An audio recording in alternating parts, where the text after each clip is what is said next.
Oke, salam kepada kawan-kawan di luar sana. Saya ada sedikit isu panas yang saya nak ceritakan.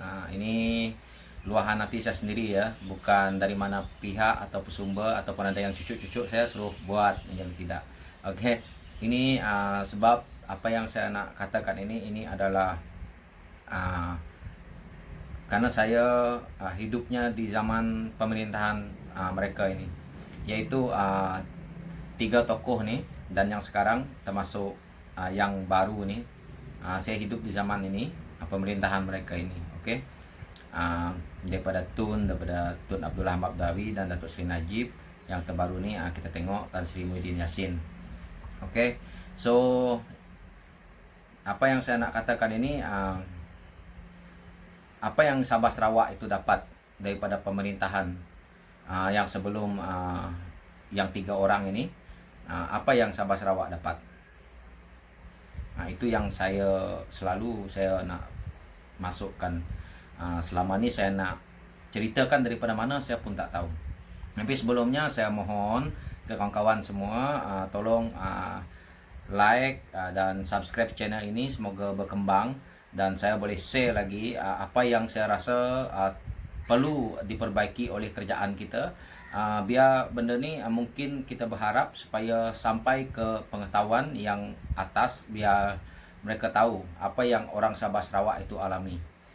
Okey, saya nak masuk ke isu zaman Tun dulu. Daripada zaman Tun memerintah 22 tahun, saya bersekolah dan keadaan di Sabah Sarawak sangat susah. Keadaan jalan pun tidak mampu kita nak ni. Jalan Tanah Kuning sampai sedih sekali lah. Tapi di Semenanjung Malaysia jalan tol dah ada, semua dah ada. Kalau kita nak bahaskan tentang ini kerana pengagihan duit ke Sabah Sarawak kurang, itu pun tak kena, patut kita nak bahaskan kenapa kurang. Sedangkan Sarawak pengeluar minyak yang terbesar di Malaysia, kemana duit minyak tu? Itu isu yang kita nak pergi ke dalam, itu sangat dalam lagi.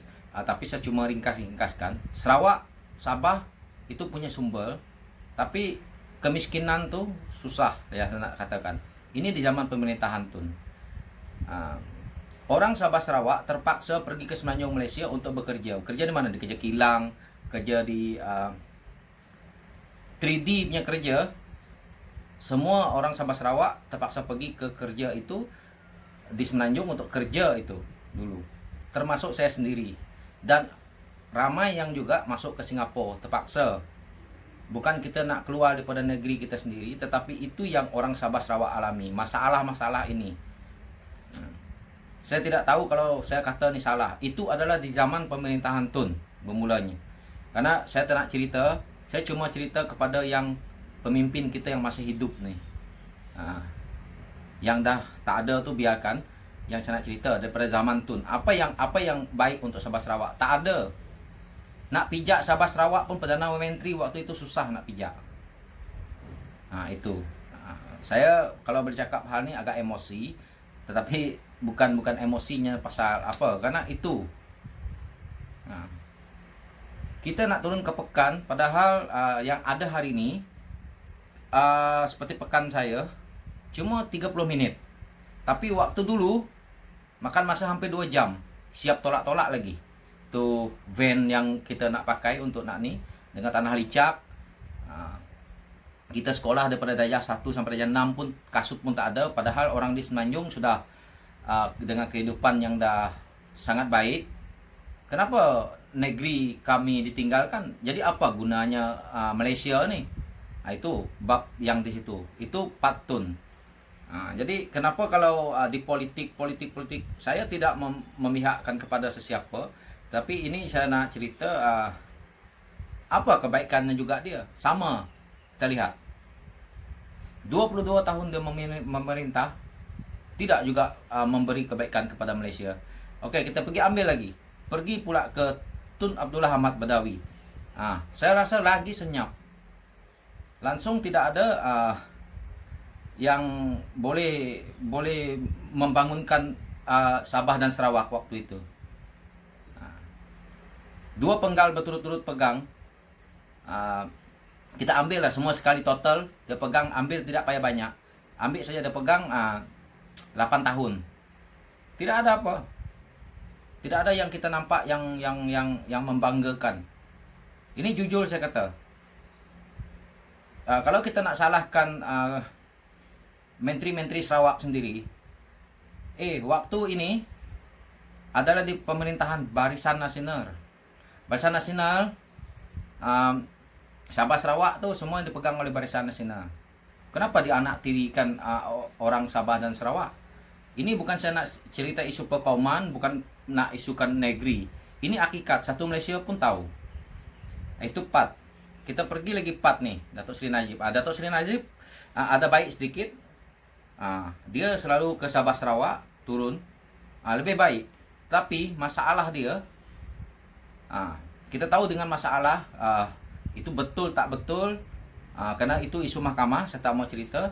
Tapi dia lebih sibuk dengan isu yang seperti ini. Bukan dia turun ke Sabah Sarawak ni dengan niat untuk nak membantu dengan yang betul-betul ni. Tidak juga kita nampak di situ. Yang ini, yang sekarang ini kita tengok Tan Sri Muhyiddin Yassin, kita harap ada perubahan sedikit. Tetapi saya nampak pun tak ada. Kenapa? Satu menteri pun daripada Sabah Sarawak ni yang diambil pun tidak ada yang menteri kanan. Tidak ada juga yang ni. Daripada zaman Tun dulu, mana ada menteri daripada Sarawak ni yang diambil menteri kanan yang betul-betul aku rasa boleh okey lah macam tu. Tak ada. Cuma yang aku nampak yang dulu yang cantik diambil oleh Tun untuk dia nak naik, dia handle mas kejap, lepas tu mas dah okey. Lepas tu bagi lagi orang lain pegang, Jahanam Mas sampai hari ni. Yang aku nampak Idris Jala dulu. Tu pun bukan menteri, bukannya politik punya diambil daripada awalnya. Itu yang kita nampak macam tu. Dan ahli-ahli politik Sarawak sendiri tingtong sana tingtong sini. Kalau kita lihat betul-betul main politik, tidak memikirkan hak rakyat Sarawak sendiri. Kita lihat itu. Saya tidak nampak ada ahli politik yang betul-betul bagus. Di area saya semua mereka memain politik, dan setelah menang sesuka hati juga lompat parti.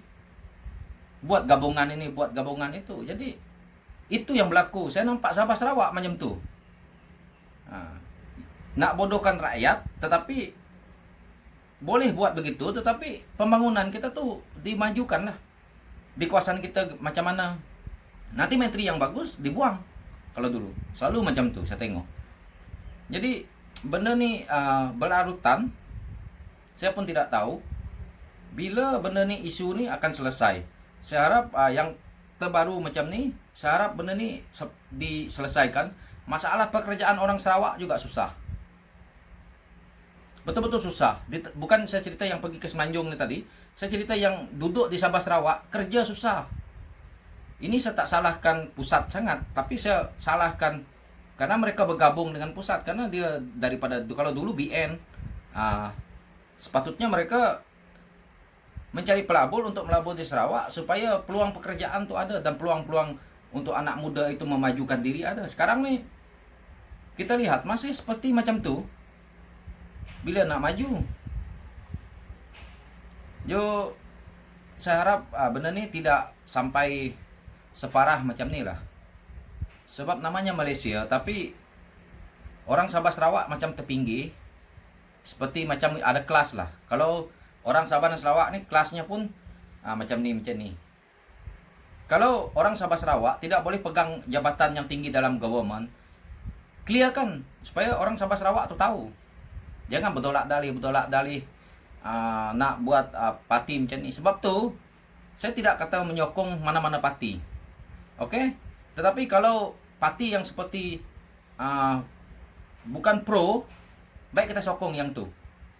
Lebih baik daripada kita sokong parti yang memang contohnya komponen yang memang ini untuk bangsa ini untuk agama ini. Itu lebih baik kita tak payah sokong yang macam tu. Lebih baik kita sokong parti yang tidak ada melibatkan agama, tidak melibatkan kaum. Itu lebih baik, biar dia boleh membangunkan negara. Saya tidak mau sebut nama parti, tapi fikir sendiri. Kalau kita sokong parti, komponen parti yang melibatkan hal agama, hal kaum, inilah yang berlaku di Malaysia ni. Isu kaum dijual, isu agama dijual. So saya harap kawan-kawan Sabah dan Sarawak, saya tidak marah kalau Anda nak komen saya pun teruk-teruk pun saya tak marah, karena ini saya memang untuk Anda nak komen. Dan saya harap rekan-rekan di Semenanjung pun paham maksud saya, bukan saya mengatakan Anda, ini saya mengatakan pemimpin. So saya harap Anda tonton video nih sampai habis, yang sampai yang aku cakap nih, so supaya kawan-kawan paham. Oke, saya berhenti di sini dulu.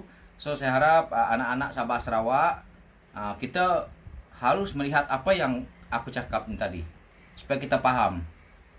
Bukan nak suruh mengundi orang ini, tidak. Tapi kita harus melihat dan menilai nih. Ini kali kita harus jatuhkan nih mereka yang betul-betul tidak berguna lah pada aku. Pemimpin-pemimpin kita sendiri yang tidak berguna nih, baik kita jatuhkan saja. Tidak apa, sementara waktu biar pemerintahan lain memerintah, lepas tu mungkin akan buat satu pemerintahan yang lebih baik. So semoga kita sukses. Salam dari saya. Saya minta maaf kalau saya agak emosi, tapi itulah cara saya nak menyampaikan sesuatu yang ikhlas dari hati saya kepada kawan-kawan supaya boleh dengar. Dan oke, salam dari saya. Bye bye.